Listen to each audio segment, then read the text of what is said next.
Hi all, welcome to FICOM World.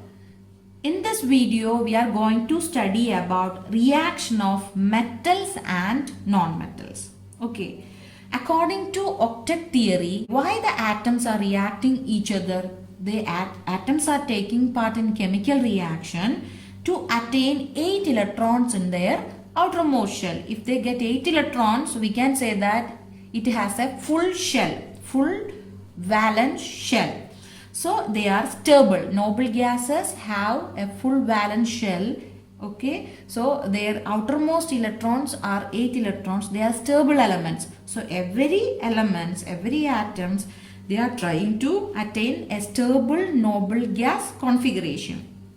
Let's check some examples. We have metals here, non-metals here, and we have noble gases. Let's check about their electronic configuration.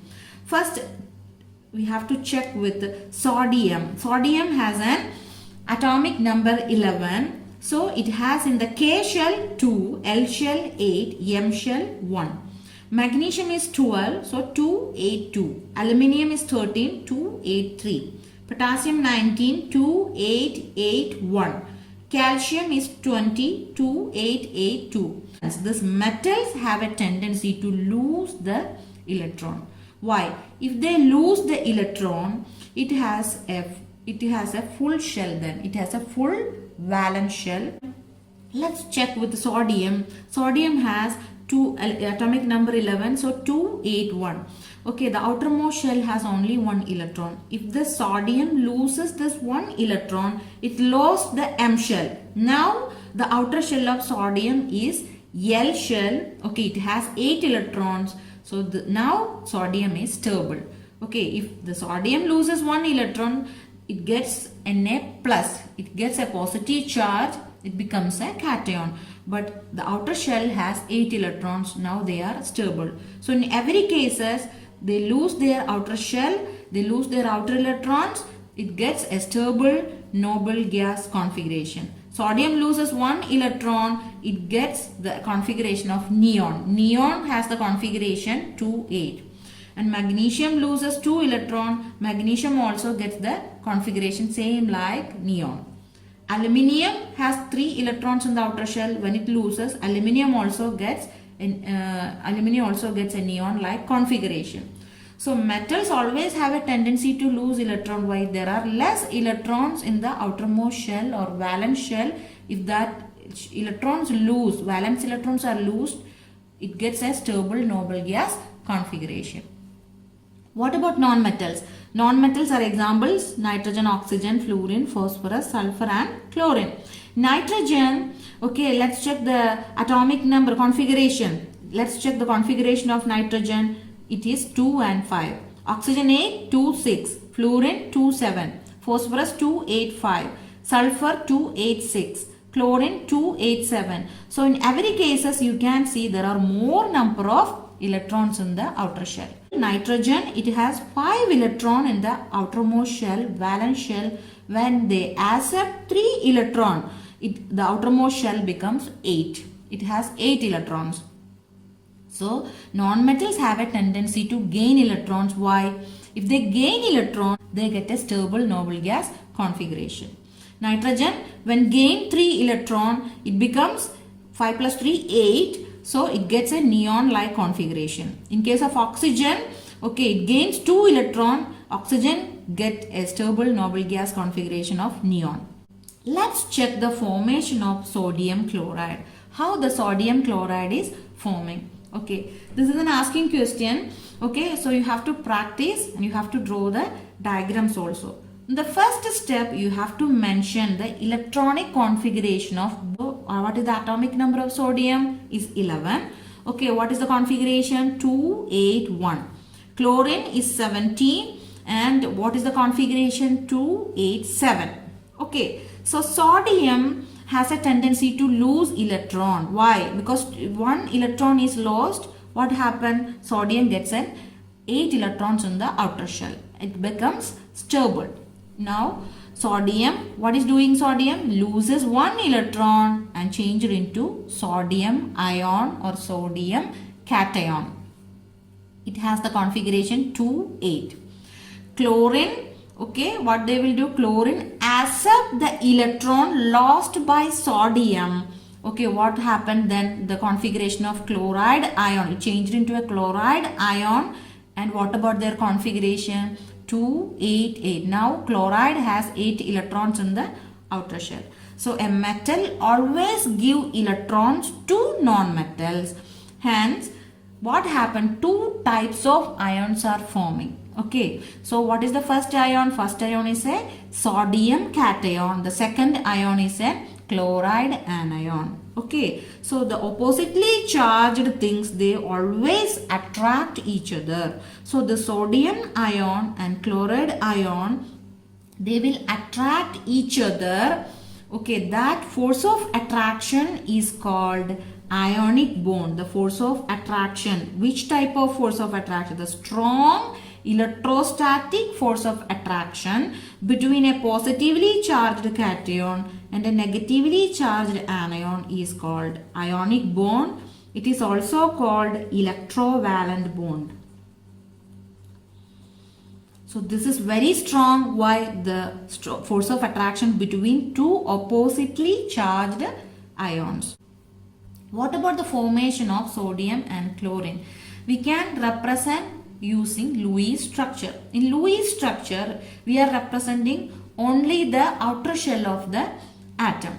So sodium react with chlorine, we are getting sodium chloride. What is happening here? What about the electrons are transferring? What about the gaining? Okay, we can shown through Lewis structure. Now we have to take sodium. Sodium has an outer electron, only one outer electron. What about chlorine? Chlorine has 7 outer electrons. So we have to represent 7 outer electron. 1, 2, 3, 4, 5, 6, 7. So what the sodium will do? Sodium will lose 1 electron and give to chlorine atom. Now sodium loses 1 electron. It gets a +1 charge. And chlorine, it has 1, 2, 3, 4, 5, 6, 7, 8. Since the chlorine accept an electron, it gets a negative charge. So this is the representation of Lewis structure or formation of sodium chloride. So what we have to do, we have to represent the outer shell of the atoms first. Okay, then you have to show the formation.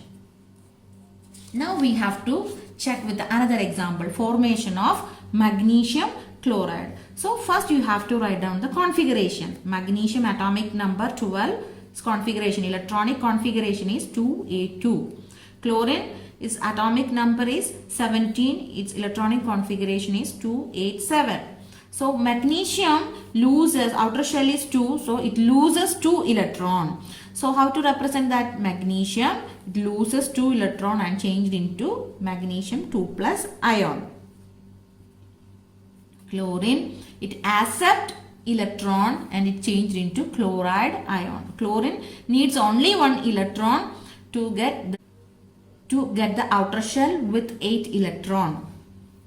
Okay, so how to represent the formation now? Magnesium, what about the outer shell of magnesium? It has 2 electrons. What about chlorine? Chlorine is 7 electron.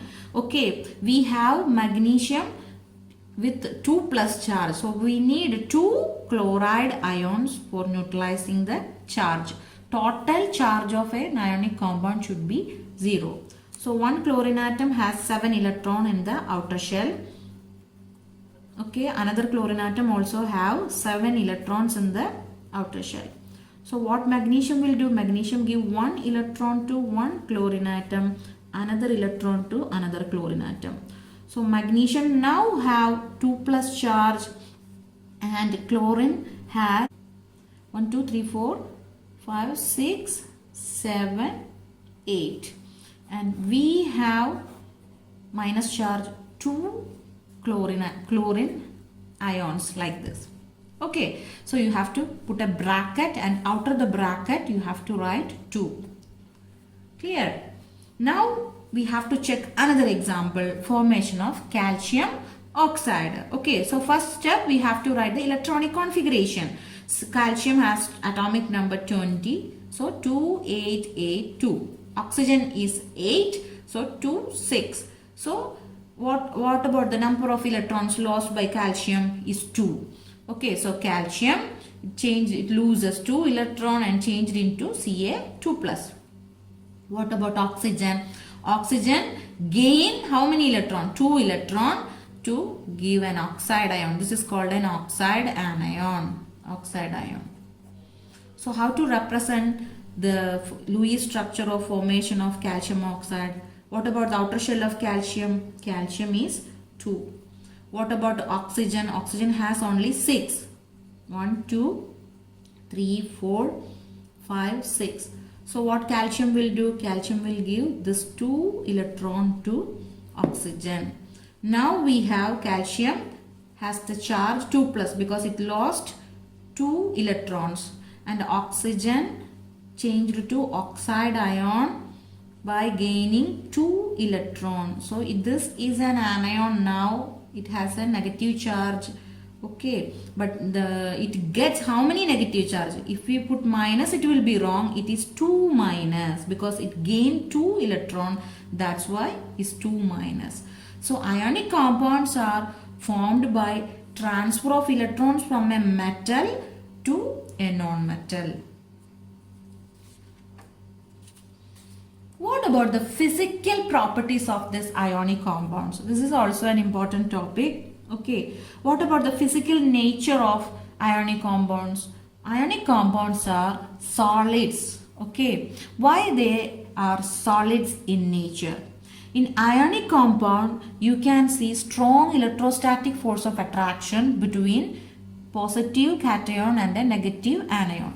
So there is a closely packed ions in the ionic lattice. The ions are closely packed. There is an ordered arrangement of ions in the ionic lattice. So anywhere there is an ordered arrangement of particles, the state of that substance will be solid. That's why ionic compounds are solids in nature. Now what about the melting point and boiling point of ionic compound? Ionic compounds usually have a high melting point and boiling point. Why? You know, in ionic compounds you can see ionic bond. Ionic bond is a strong force. Okay, strong electrostatic force of attraction. So if we want to break the bond, we have to supply much more energy. Okay, so for example, sodium chloride, what about their melting point? 800.7 degrees Celsius. Boiling point 1465 degrees Celsius is the boiling point of sodium chloride. So any ionic compound you take, it has a high melting point and boiling point because of the strong electrostatic force of attraction between positively charged ion and negatively charged ion, that is an ionic bond. What about the solubility of ionic compounds? Ionic compounds are soluble in water, but they are insoluble in organic solvents. This is very important. Okay, why? Because examples of organic solvents are benzene, kerosene, alcohol and ethers. Why ionic compounds are soluble in water? Water is a solvent which has the ability to break the force of attraction between a cation and anion. Okay, we can call that property of water is a dielectric property. So if we have a sodium ion and then chloride ion, there is a strong force of attraction, electrostatic force of attraction between the two ions. So water will break the force of attraction and water gets attached to both the ions. Hence they dissolve in water, means they are soluble in water. So all ionic compounds are soluble in water, but with organic solvents they are insoluble.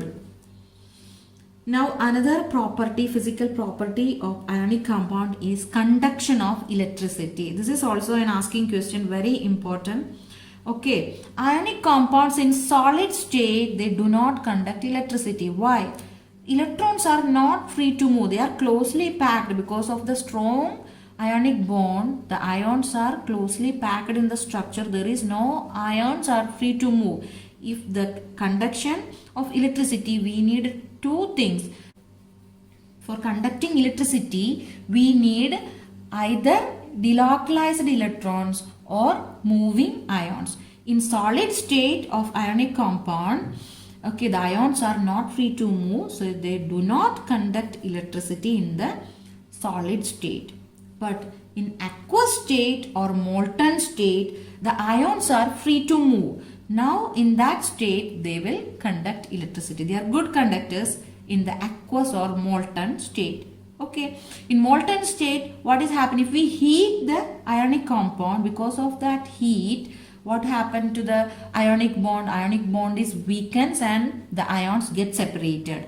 So in molten state, in aqueous state means we are dissolving the ionic compound in water. So water will break the force of attraction. Now the ions are free to move. So in aqueous or molten state, the ions are free to move. Hence they conduct electricity. This is an asking question, very important. Thanks for watching. If you like my video, please subscribe, like and share.